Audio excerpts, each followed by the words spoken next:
जहां एक और काफी देश इस बात को लेकर परेशान हैं कि चीन के टैरिफ से कैसे बचा जा सके। इजराइल को रास नहीं आ रहे तो दूसरी ओर मालदीव ने अपनी बात रखने के लिए कर दिया इजराइल पर बड़ा हमला।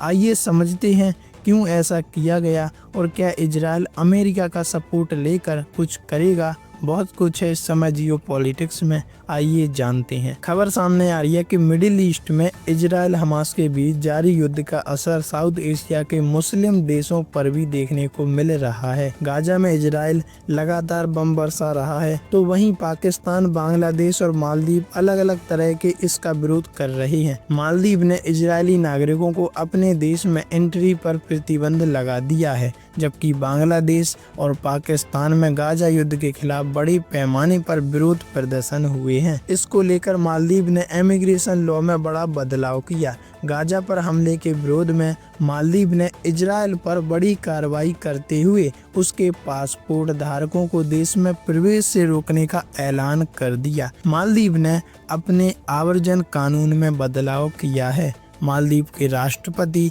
कार्यालय के एक बयान के अनुसार संशोधन को सोमवार 14 अप्रैल को संसद से पारित किया गया। मालदीव के राष्ट्रपति के कार्यालय के एक बयान के अनुसार राष्ट्रपति मोहम्मद मुइज्जू ने इसे मंजूरी दी। मालदीव के राष्ट्रपति ने संसद में इसे पारित किया और इसे बैन करने की कोशिश की। मुइज्जू के ऑफिस ने एक बयान में कहा कि यह निर्णय फिलिस्तीन लोगों के खिलाफ इजराइल की ओर से किए जा रहे अत्याचारों और नरसंहार के जारी कृत्यों के जवाब में सरकार के रुख को दर्शाता है और इसी के विरोध में हमने ये एक्शन लिया है। वहीं दूसरी तरफ इजराइल ने भी अपने नागरिकों को दी ये सलाह, और वो सलाह क्या है सुनिए। अल जजीरा की रिपोर्ट के अनुसार साल 2024 में लगभग 11,000 इजराइल के लोगों ने मालदीव का दौरा किया था, मतलब पर्यटक के तौर पर गए थे। साल 2025 के पहले 4 महीनों में केवल 520 इजरायली मालदीव आए हैं।